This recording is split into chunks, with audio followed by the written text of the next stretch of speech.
I want to give a huge shout out and a thank you to my sponsor, P2 Collectibles, located at 204 East McGalley Road in Muncie and on eBay as well. So next time you're here in Muncie, let us know. Come give us a visit. Hey, what is up, y'all? This is Alex from Plus3 TCG, and today we are going to be looking at a fun rogue strategy. We are just going to hop right into the deck profile. Now that we have Hippo Shinnigan, it's kind of cool what the deck can do. It can add back your Yamatos or whatever you need, essentially. When it gets destroyed. So we are, of course, playing 3 Yamato, still heart and soul of the deck. Ideally, you're starting with this so that you can get your plays going. Then we're playing 3 Hiroko. This card is great because it allows you to kind of play like Zoo, hint hint, and you are able to Exy summon on top of your other Bujin Exys monsters with this card by banishing it as cost and targeting said Exys monster. Then we are playing 2 Harume. This is your only, I guess, free special summon. You just have to have a Bujin card or a Bujin monster in grave so that you can banish it. Now, the rest of the Bujin monsters have effects that I guess not a lot of people pay attention to because most of the time they're just going under Exys monsters. But Harume, if this card was summoned this way and destroyed by your opponent's card by either battle or card effect, essentially, if you both have a hand and this card goes to the graveyard, you discard 1 and then your opponent also discards 1. So that's kind of neat. It can be bad if they have cards that they need to get engraved, but it can also put them at a disadvantage while you get to pitch one of your Bujin Yamato condoms, as I would call them. Bujin Mikazuchi, playing 2 of these as well, because this gets you into your Bujin intervention. If a Bujin monster, during the end phase, if a Bujin monster was sent from your hand or graveyard, this turn, you can just add a Bujin spell. So pretty much it's Bujin intervention. No, Bujin intervention, Bujin Carnation, gosh, not that card. And then it's a special summons itself as well, so that's good. If a Beast Warrior Bujin would be destroyed by battle or card effect and sent to the grave. Then we play 2 Bujin Arasuda. Arasuda is cool because it also summons itself. If a Bujin monster in your graveyard or face up on the field is banished, you can special summon this card, and then if a Bujin card was added from deck to hand this turn, except by drawing it, while you control this, you can draw a card and discard a card. So that's relevant in some ways. All of these are just trying to get your Bujin like your Bujingi monsters pretty much into the grave. Moving on from these, this is the Bujin lineup. Then we are playing 2 Crane. The deck doesn't have too much problem with like clearing monsters because we have Susanoo, but putting a lot of damage on board is one of the things we have a problem with, and that is why I'm choosing to play 2 Crane. It's kind of drawing into it is bad, so you're really just trying to search it. And then we are playing 2 Hair. Hair is great because it prevents one of your Bujins from being destroyed that turn. And 1 Turtle. Kind of back and forth with playing 2. I don't want to open any of these. I guess opening them isn't terrible because if you can get them into the grave that turn, that's great, I guess. But Turtle is less relevant because not as many things are targeting, I guess. Sky Striker matchup, but if you're against Sky Strikers, you're probably going to lose anyways because this deck just cannot keep up with decks like that. It is a stun deck for the most part. But we are playing 1 Bujinki Quillen so that we can spot remove, essentially. And that's all that's there for. That is the complete Bujin lineup. And then we are playing a small Zodiac engine. We just want these because they give us 1, more attack, and 2, they give us the ability, for our Zoo monsters, not for our Bujin monsters, sorry. They don't give our Bujin monsters more attack, but they do give them the effect, and that's what we're really trying to use this here for. We are as well playing Zodiac Barrage, and that just gives us an additional monster to either link summon into or go into Exys monsters, but we're really just trying to make sure that this card gets under a Susan. And then we're playing 3 Ash to round up the monster lineup. 3 Zodiac Barrage for the starter cards. We're just trying to maximize our play potential, and that's why we're playing the Zodiac engine, because we want more starter cards outside of Yamato and Tenki. These are great and all, but we just need more. The deck needs more starter cards so that it can do stuff and continue its plays throughout the game. I'm playing 2 Bujin Carnation.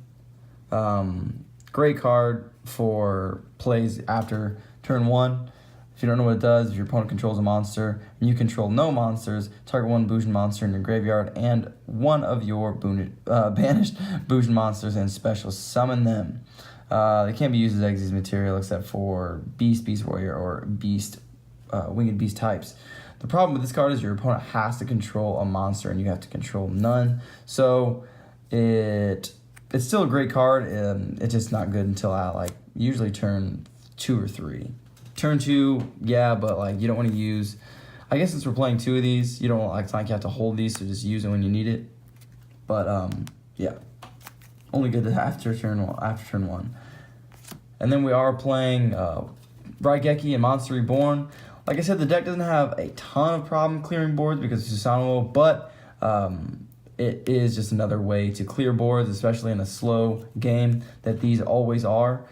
Something like Raigeki is very relevant. And then Monster Reborn is just a way to get back your Bujin Yamato or get back any other the Bujin monsters that you need, but mainly Yamato.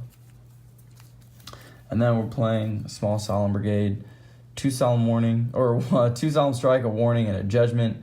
We're just trying to stop the summons. This deck doesn't have a way to negate summons or stop anything during your opponent's turn, so we just need the traps to do that. And then board wipes, Storming Mirror Force. We are trying to control the board, stay with this, and prevent my stuff from getting destroyed. So Storming Mirror Force works out really great. And the fact that your Yamato needs to stay on board is a very relevant reason to play Storming Mirror Forces, or any of the Mirror Forces outside of the ones that require your opponent to attack directly, because then you don't have your Bujin monsters on field, and those are less relevant and have less energy. So that's why I chose Storming Mirror Force to round off the deck at 40 cards. We are then going into the extra deck, playing 1 Hippo Shinigami. This just allows you to add back your Yamato or any of your light monsters that you would need back next turn. And then Firefighting Daruma. This card's cool because it's easier to summon out than this, and it has spot removal potential if you aren't in need of an incarnation or something like that, where you can afford to pop it. And then, like I said, it's just easier to make. And it also allows you to add any of your banished Beast Warriors back from either banished or in your grave. You can add it back to your hand if you destroy a monster by battle with this card. So that part is a little less relevant because this thing's only 1,500. I guess it goes to 1,600 with this effect.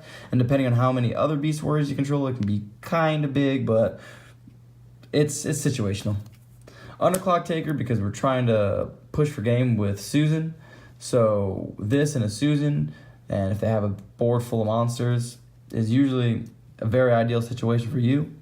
And then for the rest of the Link monsters, they're just the spot removal. Phoenix, or Cerebus and Phoenix. On to the Exes, we are playing 3 Bujinte Susanoo. This card is probably the best card in the extra deck because it's 1, pushing for game. It does so much for the deck. 1, it helps you push for game, and then 2, it either adds a Bujin monster from deck to hand, or it can pitch it from deck, which is great, deck to grave. And then playing 1 Amaterasu, no longer have the ghost, but this will do, same effect. 1 Kagutsuchi. These I'm only playing 1 of, and then 1 Tsukiyomi, because these aren't coming up as often. They're good, but the situations where they're coming up is few and far between, especially Amaterasu, because you can make it with the pendulum scale, or the pendulum scale effect, but you're not really trying to combo off in this deck, and that is why we're only playing 1 of all of these. They're just situational, and that's why we're playing them. Castell, because it can be 1, put in the extra deck zone, and then it will still be able to be linked away because of the Beast Warrior, the Daruto, or whatever it's called. I forgot its name already. And then same thing with Diamond Dyer. These are both good spot removal cards, and they are both able to be linked away, which I think is relevant. And then the Utopia package, because we need to be able to get over big monsters, and if we can't search out Crane, this can essentially do the job of a Crane and Susan. So that's why we're playing these. And then if we use the effect, and we know we can't use it again next turn, or we're not worried about it, we can just link it away for Hippo Shinnigan, either probably next turn. Yeah, that's the deck profile, y'all. I was inspired to play this because somebody played a cool, was really good with the deck. I made a couple tweaks because I've already made this deck before, but someone was playing this on Yugioh Pro, and I really enjoy Bujins and this kind of style of play, and I kind of miss Zoo. So I figured I would make a throwback deck profile of that old Zujin deck where Broad Bull and Dryden were so relevant, where one card Scorpio combo gets you into Dryden and Yamato, which is cool, but can't do that anymore. So this is the deck profile, y'all. Let me know what you think down in the comments section below. And this is Alex on +3 TCG. Sign out, y'all.